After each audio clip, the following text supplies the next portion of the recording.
الحمد لله رب العالمين والصلاة والسلام على أشرف الأنبياء والمرسلين سيدنا ونبينا محمد وعلى آله وصحبه أجمعين ومن تبعهم بإحسان إلى يوم الدين. أما بعد. عن أبي أمامة الباهلي رضي الله تعالى عنه قال سمعت رسول الله صلى الله عليه وسلم يوم الوداع اتقوا الله ربكم وصلوا خمسكم وصوموا شهركم وأتوا زكاة أموالكم وأطيعوا ذا أمركم تدخلوا جنة ربكم.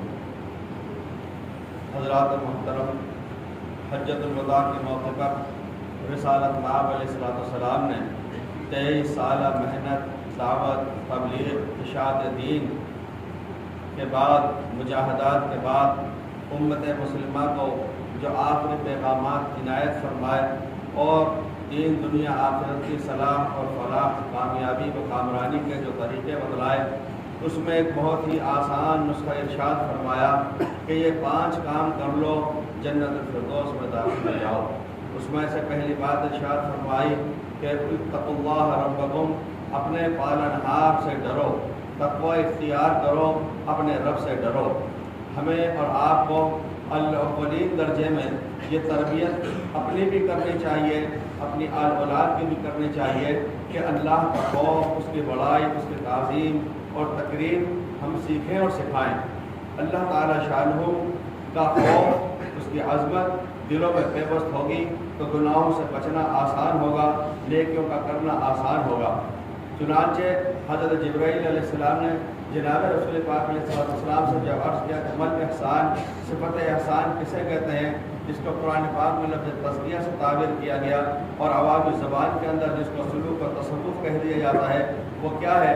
تو آپ نے فرمایا کہ ان تعبد اللہ کأنک تراہ فإن لم تکن تراہ فإنہ یراک. اللہ کی عبادت تم اس طرح سے کرو گویا کہ تم اس کو دیکھ رہے ہو. اگر یہ تصور قائم نہیں کر سکتے اور یہ دھیان نہیں جما سکتے، کم از کم درجے کی بات یہ ہے کہ اتنا تو تصور کر لو کہ وہ پروردگار عالم تم کو دیکھ رہا ہے. اس میں پھر ایک بات ارشاد فرمائی وصلوا خمسکم، 5 وقت کی نماز کا اہتمام کرو. یہ 5 وقت کی نماز یہ وہ ہے کہ اول ما یحاسب به العبد یوم القیامۃ الصلاۃ، میدان محشر میں سب سے پہلے اسی کا سوال ہوگا.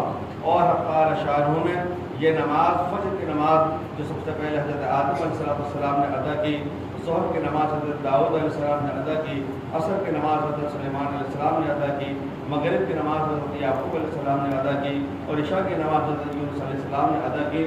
حق تعالی شانہ کیا کرم ہے اور فضل ہے کہ اس پاک پروردگار نے رحمت للعالمین صلی اللہ علیہ وسلم کو اور آپ علیہ السلام کی اس امت کو وہ 5 نمازیں ایک ساتھ عنایت فرما دی.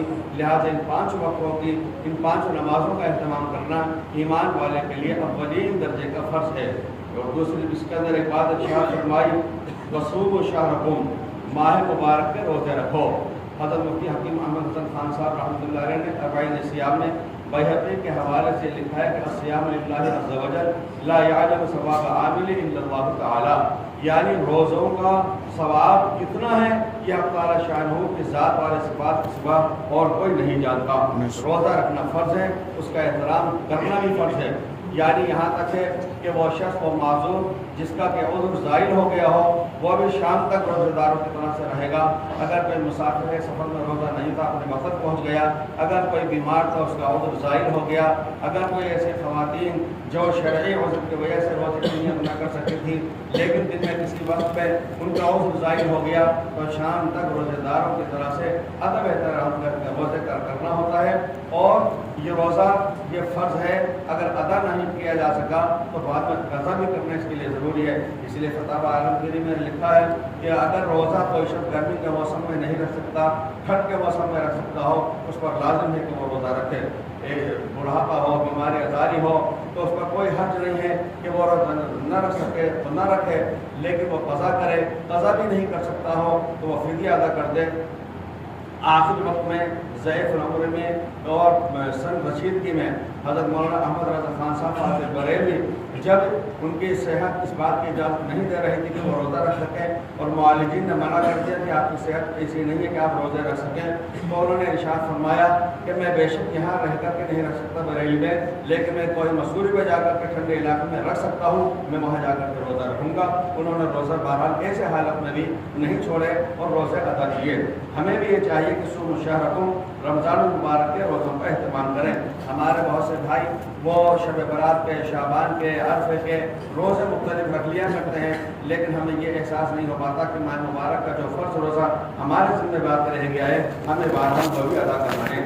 ایک بات حدیث میں اس میں ارشاد فرمائی 5 میں سے ہے کہ ادو زکوٰۃ اموالکم، اپنے مالوں کی زکوٰۃ ادا کرو۔ ہمیں یہ بات یاد رکھنا چاہیے کہ زکوٰۃ نکال دینا کوئی چیز نہیں ہے، زکوٰۃ کی ادائیگی ہے۔ جب ہم نماز پڑھنے کے لیے آتے ہیں تو ایک دم سے آنکھ بند کر کے نیت نہیں بات لیتے، ہر کہیں کھڑے نہیں ہو جاتے، ہم دیکھتے ہیں قبلہ ہے یا نہیں سامنے، ہم یہ دیکھتے ہیں کہ نماز جہاں پڑھ رہے ہیں وہ جگہ پاک صاف ہے یا نہیں ہے، وقت ہو چکا ہے۔ وفی اموالہم حق، ان کے مالوں میں حق ہے، للسائل والمحروم، سوال کر لینے والے مانگنے والے کے لیے بھی، تو اس کے لیے بھی تو حق ہے کہ جو محتاج ہے، ضرورت مند ہے، لیکن وہ جھولی نہیں